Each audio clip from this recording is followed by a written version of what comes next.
পদ্মা সেতু rail line, metro rail, elevated expressway, third terminal, Hatirjheel প্রকল্প, Purbachal 300 fit, উড়াল সেতু নির্মাণ, বঙ্গবন্ধু যমুনা সেতু, যমুনা রেল সেতু, সমুদ্র সীমা বিজয়, বঙ্গবন্ধু স্যাটেলাইট, রূপপুর পারমাণবিক বিদ্যুৎ কেন্দ্র, Karnaphuli tunnel, Cox's Bazar rail line, Cox's Bazar আন্তর্জাতিক বিমানবন্দর, ঢাকা ও চট্টগ্রাম এক্সপ্রেসওয়ে, দায়রা বিদ্যুৎ কেন্দ্র, রামপাল বিদ্যুৎ কেন্দ্র, মাথারবাড়ি তাপ বিদ্যুৎ কেন্দ্র, 119টি বিদ্যুৎ কেন্দ্র স্থাপন, পায়রা সমুদ্র বন্দর, 100টি ইকোনমিক জোন, 560টি মডেল মসজিদ, 1681টি মাদ্রাসা ভবন নির্মাণ, কওমি মাদ্রাসার স্বীকৃতি, উন্নয়নশীল দেশের উন্নতিকরণ, রোহিঙ্গাদের আশ্রয়দান, সমস্ত দেশকে রেলওয়ের আওতায় আনার উদ্যোগ, ফ্লাইওভার নির্মাণ, মহাসড়কগুলোকে 4, 6 ও 8 লাইনে উন্নীত করা, এশিয়া হাইওয়ে রোড প্রকল্প, ঘরে ঘরে বিদ্যুৎ, ফ্লাইওভার, নদী ভাঙ্গন রোধ, শ্রমিকের মজুর বৃদ্ধি, বয়স্ক ভাতা, মাতৃত্বকালীন ভাতা, বিধবা ভাতা, মুক্তিযোদ্ধা ভাতা, শিক্ষা ভাতা, প্রতিদ্বন্দ্বী ভাতা, স্বামী পরিত্যক্তদের ভাতা, জেলেদের খাদ্য সহায়তা, ইমামদের ভাতা, বাসস্থান, বৈশাখী ভাতা, ডিজি কার্ড, আরো অজস্র।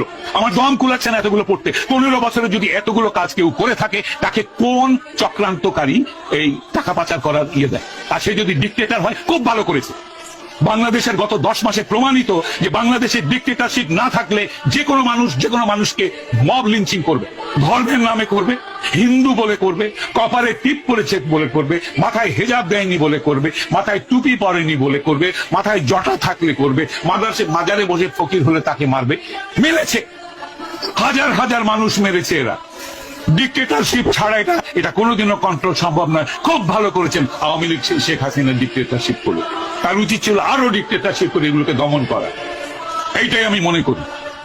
বাংলাদেশের মানুষের কপালে গণতন্ত্রের দরকার নেই। যারা জাতির পিতাকে হত্যা করে তার 54 বছর পর তার ভাস্কর্যের মাথায় পেশাব করে, সেই জাতির জন্য স্বাধীনতারও দরকার নেই। এরা পাকিস্তানের গোলাম হোক।